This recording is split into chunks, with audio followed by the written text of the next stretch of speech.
Great honor. Thank you. Great honor. Thank you. It's a wonderful day. Oh. Wow. On a Saturday morning yet. Isn't that nice? Thank you all. And we're going to have an incredible convention. It's really going well. We're going to have an incredible convention. And we're going to get things solved, and we're going to do lots of wonderful things for our country, most importantly. So I'm here today to introduce the man who will be my partner in this campaign and the White House to fix our rigged system. We are in a rigged system. And to make America safe again, and to make America great again.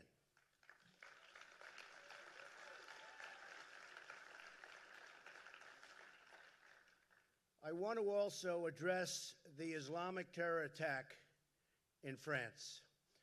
We've witnessed horror beyond belief, no matter where you look, and now it's happening more and more, and it's never going to stop. We need new leadership, we need new thinking, we need strength, we need in our country law and order. And if I'm elected president, that will happen.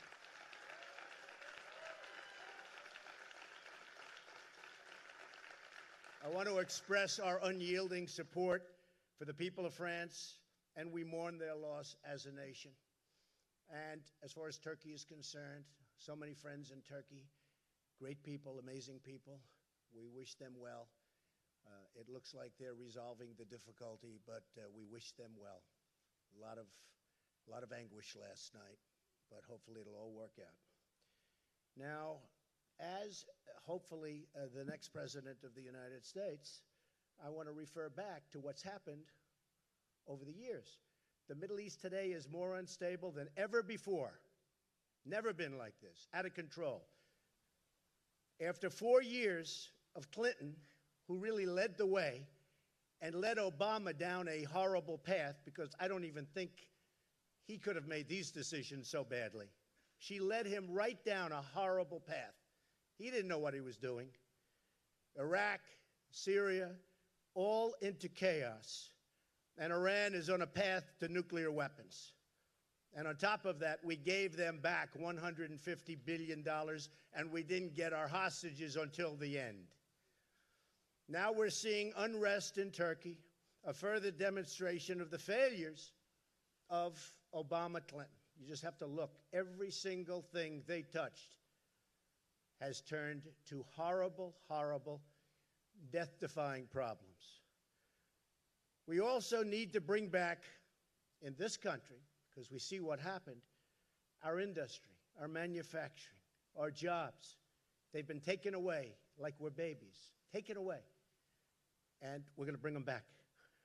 I found the leader who will help us deliver a safe society and a prosperous, really prosperous society for all Americans. Indiana Governor Mike Pence was my first choice. I've admired the work he's done, especially in the state of Indiana. And I'm going to go over some of those accomplishments in just a minute. But I also admire the fact that he fights for the people, and he's going to fight for you. He is a solid, solid person.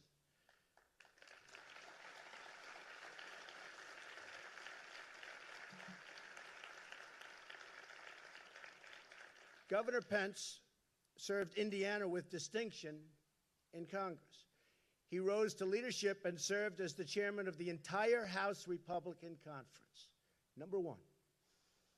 He's really got the skills of a highly talented executive, leading the state of Indiana to jobs, growth, and opportunity, in spite of the relentless obstacles put in his way and every state's way by the Obama administration. It's horrible out there.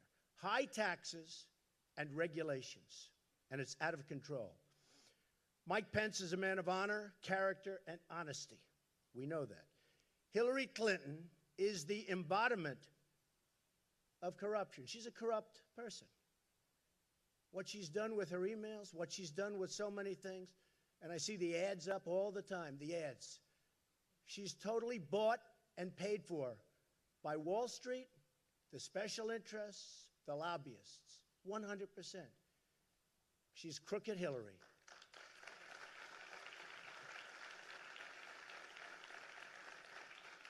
And I think that while she got away with murder, in fact, I think it might be her greatest accomplishment, escaping the recent scandal and her lies and the loss of 33,000 emails. But it wasn't a loss. She discarded. That in itself is a major crime. Other people have been paying tremendous prices for what they've done, which is peanuts compared to what happened with Hillary Clinton. 33,000 emails are missing, and that's okay. Didn't give them to the FBI. Didn't give them to the Attorney General, and that's okay. Wipes her server clean, that's okay. These are crimes. These are crimes. And how she got away with it, I think I understand it, but I think a lot of people don't. But I do believe, while she didn't pay the price she should have paid, she's going to pay that price when November 8th rolls around. She's going to pay it at the polls. I believe that. On top of everything else, Hillary made $21.6 million giving speeches to special interests in a short period of time. She's totally owned by Wall Street. We believe in Americanism. She believes in globalism. And it's not that she believes in it. The people that give her all of this money believe in it. And she'll believe in whatever they want her to believe. Believe me, that's it. What a difference between crooked Hillary Clinton and Mike Pence. Mike Pence will never be afraid to speak the name of our enemy. Radical Islam, radical Islamic terrorism. You saw it the other day with the truck screaming out the window. You heard what he was screaming out the window.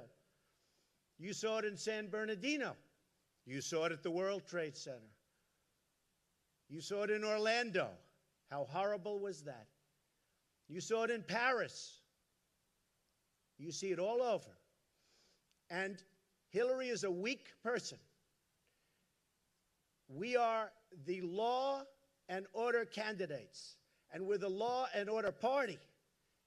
We're going to change things around. There's going to be respect again for law and order.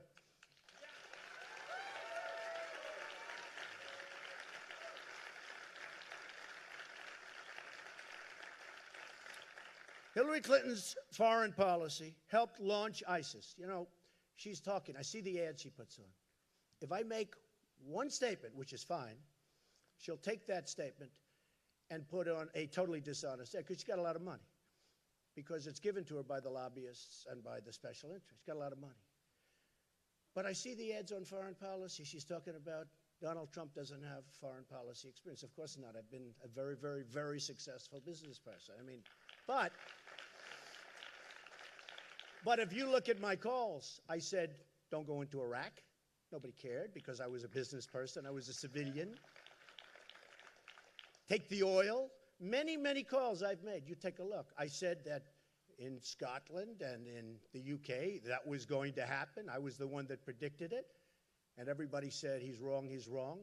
President Obama said if it happens, they're going to get to the back of the line, which probably is one of the reasons they lost. Of course, I consider it a win. I think it was a win for them, actually, because they don't want to be told what to do.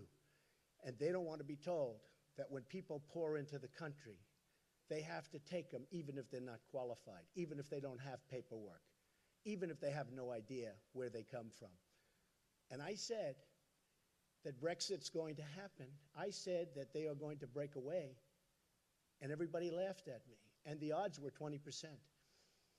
And then when it happened, she took an ad saying, oh, Donald Trump said this or that. But I'm the one that said it was going to happen. And some of the more fair reporters, about 30% of them, said he was right. I appreciate that. 70% didn't, so that's okay. So Mike Pence will never be afraid to speak the name of our enemy. So important. Now, I think if you look at one of the big reasons that I chose Mike, and one of the reasons is party unity, I have to be honest. So many people have said party unity because I'm an outsider. I want to be an outsider. I think it's one of the reasons I won in landslides. I won in landslides. This wasn't close. This wasn't close.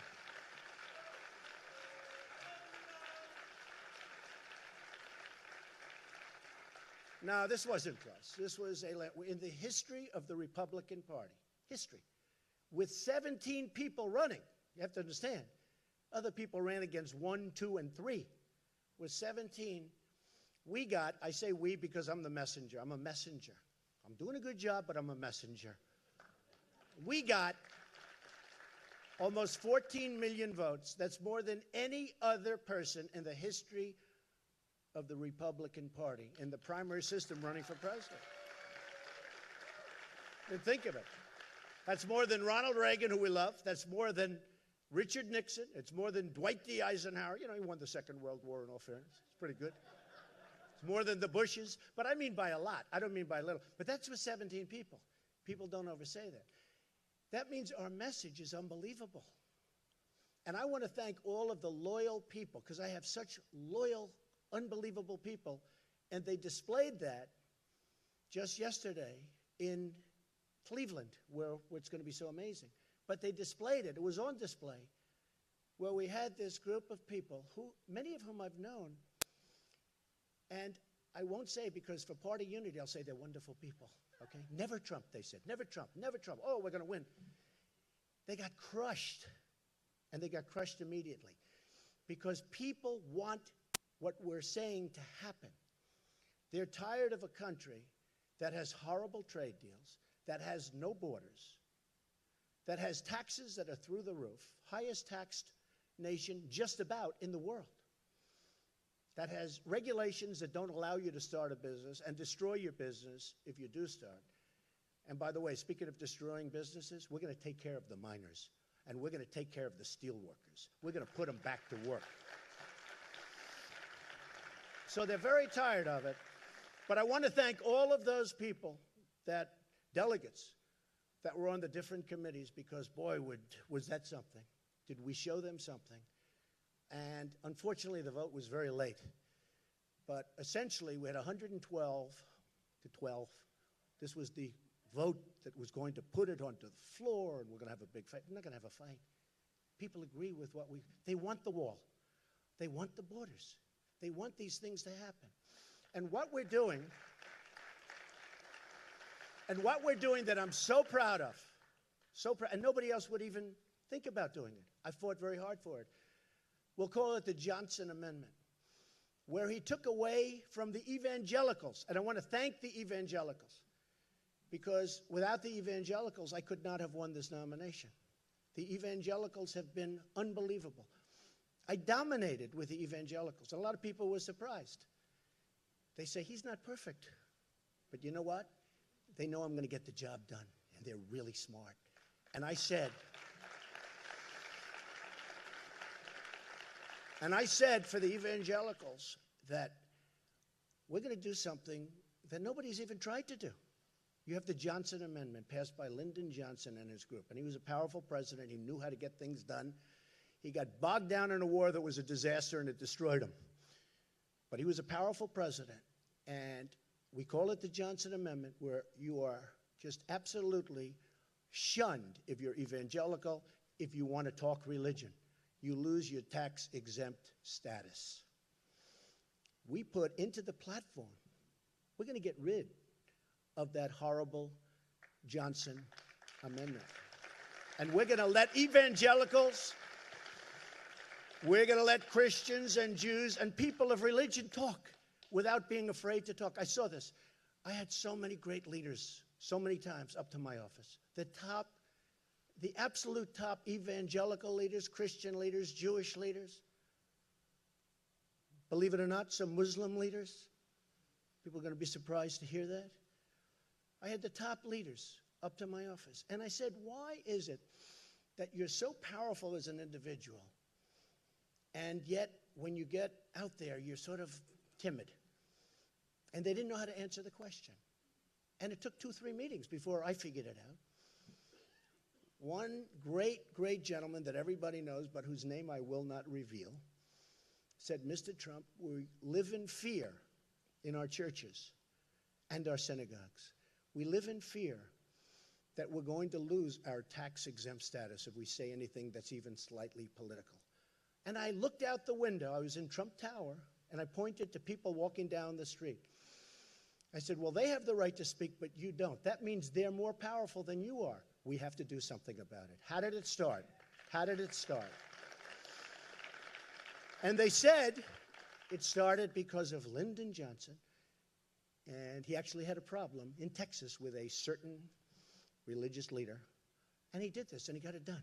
And we're going to undo it so that religious leaders in this country and those unbelievable people, and not because they backed me in such large numbers, but so that religion can again have a voice, because religion's voice has been taken away, and we're going to change that, okay? All right. Back to Mike Pence. So one of the primary reasons I chose Mike was I looked at Indiana, and I won Indiana big. Remember, Indiana was going to be the firewall. That's where Trump was going down. They agreed I'd win New York, I'd win Pennsylvania, I'd win all these places. But Indiana was going to be the firewall. So I got to study Indiana. And I got to study New York and a lot of other places, and I saw how NAFTA, signed by Bill Clinton, has drained our manufacturing jobs.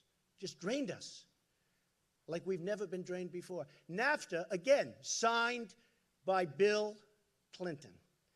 NAFTA is the worst economic deal in the history of our country. Manufacturing down in some states 55, 60%.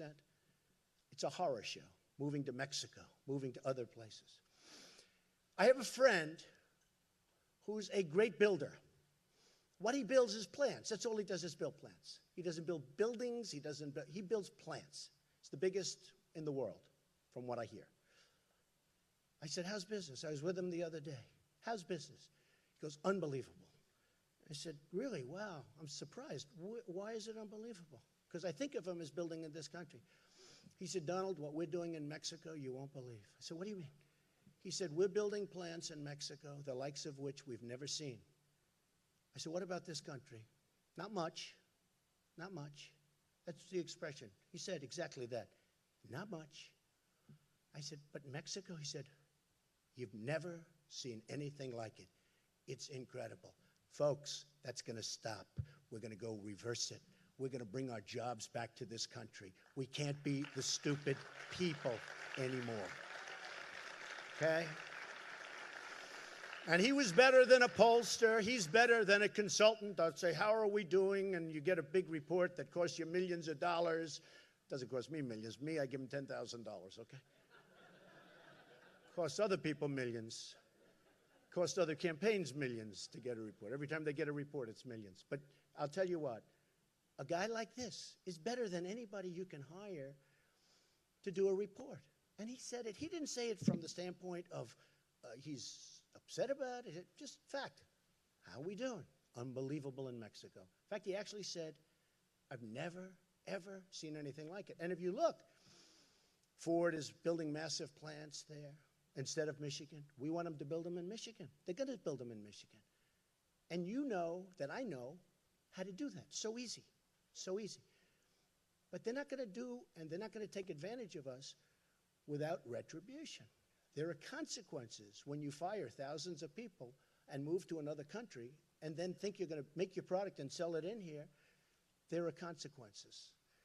And those consequences are going to keep companies in our country. It's very simple. And everybody here knows what the consequences are. But I won't say that because I'm much more interested right now in Mike. Indiana's unemployment rate, and this is the primary reason I wanted Mike, other than he looks very good, other than he's got an incredible family, incredible wife and family, Karen is amazing. Incredible family. Highly respected. Expected to go for another 4 years. He would have won, I think, very easily in Indiana. Indiana, their unemployment rate has fallen when he was there, when he started, 8.4% when he was governor, when he took over, to less than 5% in May of 2016. Since January 2013, Indiana's labor force has increased by more than 186,000 jobs. You have to understand, I've gone around to all these states. I've gone to all of them. And every time I have statisticians, I say, give me the stats on a state. And it's always bad. Down, down, down.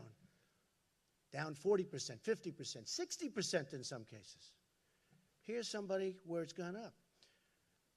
Private sector job growth is up by more than 147,000 jobs since 2013. That's like very unusual. Governor Pence balanced the budget. Can you imagine a balanced budget? Our budget's so out of whack in this country, we don't know what we're doing. We're going to owe very soon $21 trillion. He balanced the budget. They don't know what that means. Governor Pence balanced the budget, produced a surplus, and maintains a $2 billion reserve fund in the state of Indiana. It's also rated AAA. Their bonds are rated AAA. Very few states have that. AAA. The best. That's as good as you can get, whether you're a company, a state. AAA. Indiana was recently recognized by Chief Executive Magazine as the #1 state in the Midwest for business. #1. And it's not even close. There are approximately 34,000 fewer Hoosiers on unemployment insurance now than they were when Mike Pence took office. So you have fewer Hoosiers, fewer people from Indiana. Besides that, Bobby Knight, my friend who really did help me. I mean, if you want to reference Bobby Knight in Indiana, we love Bobby Knight. But he agrees with everything I'm saying. He loves the governor. Indiana has the second lowest unemployment rate in the nation. For veterans, where nobody's fighting for the veterans like I'm fighting for the veterans. The veterans have been left behind. If you remember a few months ago, Hillary Clinton said, they're doing much better. The VA is much better. They're doing a much better job than people give it credit for. People are dying in line waiting for 5-6 days for doctors. People are dying, they can't even see a doctor. It's a scandal. Take a look at what's happening with the VA in Arizona. Take a look at what's happening with, just the Veterans Administration hospitals. It's a scandal. It's corrupt. It's incompetent. It's a scandal. And Hillary Clinton thought it was just fine. And boy, am I going to win big with the veterans. I mean, we know that for a fact.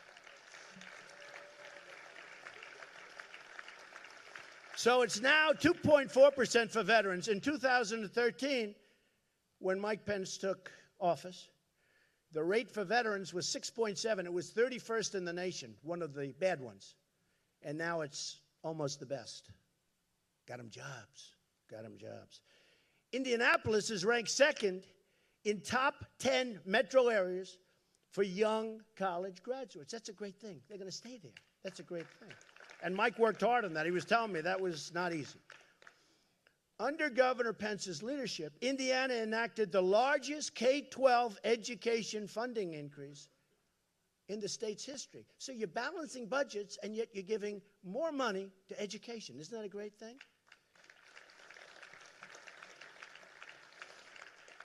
Indiana has just about the largest school choice program in America. School choice is where it's at, folks. You want to get your schools better. You've got to get rid of Common Core fast. Governor Pence enacted the largest income tax cut in the state's history. Think of that. We're cutting taxes and balancing budgets. And along with corporate tax reform, just about #1 in the country. CNBC ranked Indiana first in the nation for its infrastructure. So with all of these cuts and all of these balancing budgets, we're spending more money on education, and the infrastructure is kept up. that had so much, look, as a builder, nobody in the history of this country has ever known so much about infrastructure as Donald Trump. I build infrastructure. Do I know how to build a wall? Do I know how to build infrastructure? You know, it's very interesting. We're building, I won which is pretty amazing in the Obama administration, but I won the right to have the old post office building on Pennsylvania Avenue right near the White House. And it's an amazing, probably the best location, one of the most sought after projects in the history of the GSA, General Services. And I really like what's happened. We're going to have an opening very soon. Ivanka and Eric and Don did a fantastic job on it. But I thought the other day, I was going over the numbers, we're under budget and about a year, actually more than a year. But we're a year ahead of schedule, and we're under budget substantially. And the quality of the work is even better than we originally were going to do. And when I explained to a government representative that we're under budget and ahead of schedule, they almost fell off because they've never heard those words before. They've never heard. So when I see what happened to Indiana, which was having tremendous problems, when I see what happened to Indiana under Mike's work, also his predecessor did a great job, by the way, great job, who's now at Duke, who's now at Purdue. When I see what happened with respect to the numbers, the state, and everything else, that to me was probably the single most important point, because it's something that hasn't happened, almost has not happened in this whole country. The turnaround and the strength of Indiana has been incredible.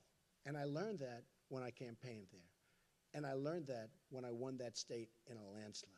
And I learned that when Governor Pence, under tremendous pressure from establishment people, endorsed somebody else, but it was more of an endorsement for me, if you remember. He talked about Trump.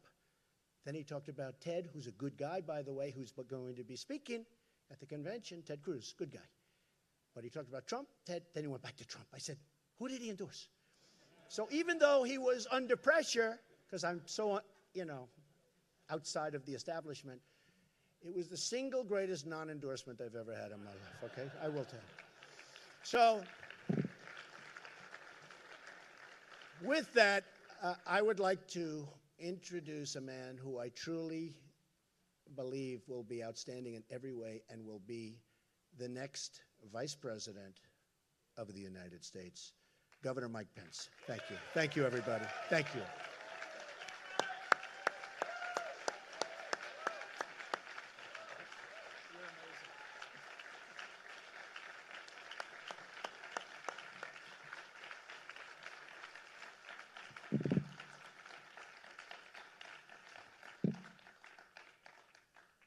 On behalf of my family here and looking on, would you join me in thanking Donald Trump, Melania, and his entire family for the sacrifices that they are making to make America great again?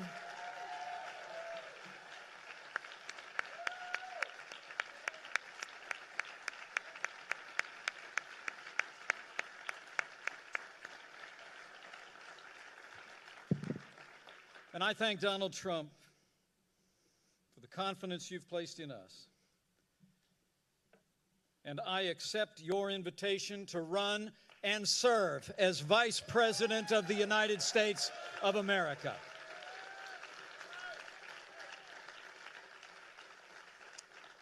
You know, I come to this moment deeply humbled, but with a grateful heart. Grateful to God for his amazing grace. Grateful to my wonderful wife, Karen, and our three incredible kids, Michael, Charlotte, and Audrey. And grateful to this builder, this fighter, this patriotic American who has set aside a legendary career in business to build a stronger America, Donald J. Trump. And let me say, having had the privilege to spend time with this man and his family out of the limelight, I know what all of America will soon know even better. These are good people. Donald Trump is a good man, and he will make a great president of the United States of America.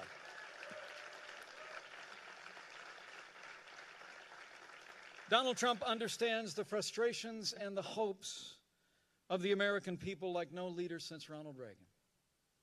The American people are tired. We're tired of being told.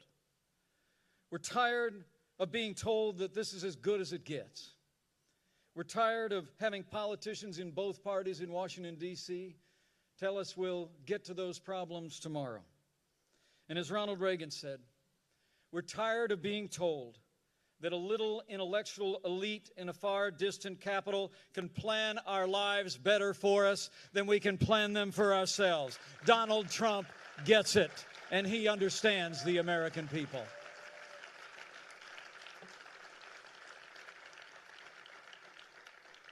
I truly am deeply humbled to be at his side today.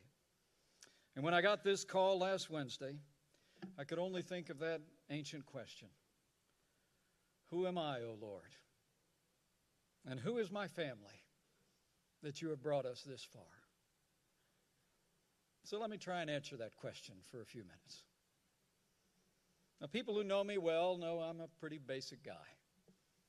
I'm a Christian, a conservative, and a Republican in that order.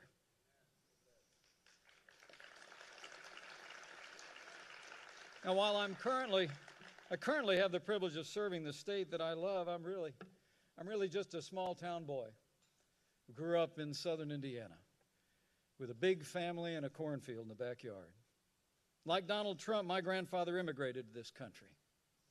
And in many ways, I grew up with a front row seat to the American dream. I watched my mom and dad build everything that matters: a family, a business, and a good name. The heroes of my youth were John F. Kennedy and the Reverend Dr. Martin Luther King, Jr. I actually started in politics in the other party. But when I came of age, I was inspired by the ideals and the eloquence of our 40th president, and I became a Republican. The most important thing in my life was that 31 years ago, I married the girl of my dreams, Karen Pence, who will make a great second lady of the United States of America.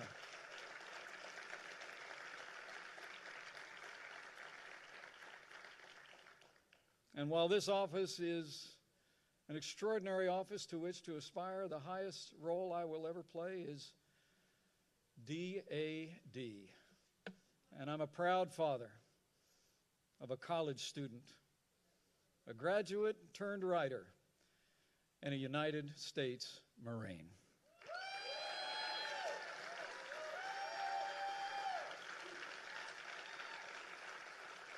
You know,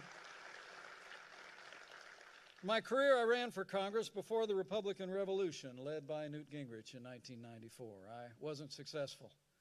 By the time I got elected to Washington, D.C., sometimes I felt like I was elected after it was over. From almost my first day in Congress, I found myself battling the big spenders in both political parties. Whether opposing No Child Left Behind, the prescription entitlement, or the Wall Street bailout, I fought every single day for taxpayers and fiscal responsibility when I was a member of the Congress of the United States. And after the Republicans lost the Congress in 2006, I was actually unanimously elected to serve in leadership. And we fought back against the Nancy Pelosi Congress. We opposed Obamacare. We opposed their tax increases. We opposed their cap and trade. And I was part of the team that won the Congress back from Democrat control in 2010.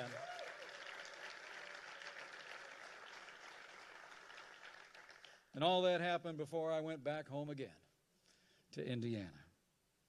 But I want to say I answered this call for two reasons. First, because I know from firsthand experience that strong Republican leadership can bring about real change, just like we've seen in the Hoosier State.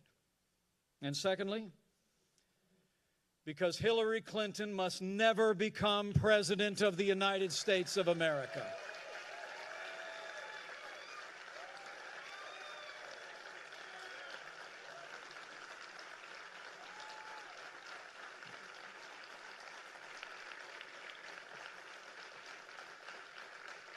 Now, on the first point, I know what I'm talking about. You know, in Indiana, we prove every day you can build a growing economy on balanced budgets, low taxes, even while making record investments in education, roads, and health care. We like to say Indiana's a state that works, and it does. Indiana works because Republican principles work every time you put them into practice. Today we have a $2 billion surplus and the highest credit rating in the nation. And since I became governor, Hoosier businesses, large and small, have created nearly 150,000 net new jobs. And we have more Hoosiers going to work than ever before in the 200-year history of the great state of Indiana. That's what Republican leadership gets you. And let me say from my heart, that's what the no-nonsense leadership of Donald J. Trump will bring to Washington, D.C.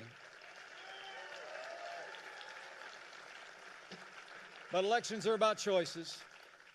Elections are about choices. And I also joined this ticket because the choice could not be more clear. The stakes could not be higher. Americans can choose a leader who will fight to make America safe and prosperous again and bring real change, or we can elect someone who literally personifies the failed establishment in Washington, D.C. 7.5 years of Barack Obama and Hillary Clinton's policies have weakened America's place in the world and stifled our nation's economy. Terrorist attacks at home and abroad, grim and heartbreaking scenes from France just a few short days ago, the attempted coup in Turkey all attest to a world spinning apart. History teaches us that weakness arouses evil. Hillary Clinton and Barack Obama's foreign policy of leading from behind, moving red lines, feigning resets with a resurgent Russia and the rise of ISIS is a testament to this truth of history, and we must bring a change to America's stand in the world.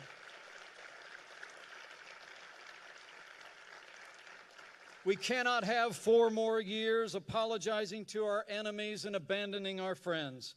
America needs to be strong for the world to be safe. On the world stage, Donald Trump will lead from strength. He will rebuild the arsenal of democracy, stand with our allies, and hunt down and destroy the enemies of our freedom. And at home, the choice is just as clear. Where Donald Trump wants to cut taxes, Hillary Clinton plans to raise taxes on working families, small businesses, and family farms. Where Donald Trump is committed to repeal Obamacare, lock, stock, and barrel, Hillary Clinton looks at Obamacare as a good start and wants to take Bernie Sanders' path down to single-payer socialized medicine. Where Donald Trump supports an all-of-the-above strategy and will end the war on coal, Hillary Clinton actually promised an energy plan that would close American coal mines and put coal miners out of work. Where Donald Trump wants to build a wall and temporarily suspend immigration from countries compromised by terrorism, Hillary Clinton plans to ignore the Supreme Court, reimpose executive amnesty, and would increase our refugee program by more than 500%. And where Donald Trump will appoint justices like the late Antonin Scalia, who will uphold our Constitution, Hillary Clinton will appoint Supreme Court justices who will legislate from the bench, abandon the sanctity of life, and rewrite our Second Amendment. To every American who shares our convictions, I say to you, join us. For the sake of our security, for the sake of our prosperity, for the sake of a Supreme Court that will never turn its back on our God-given liberties, let's come together as a party and a people and a movement to make America great again, and that day begins when Donald Trump becomes the 45th President of the United States of America. Thank you for the honor. Thank you for your support, and God bless the United States of America.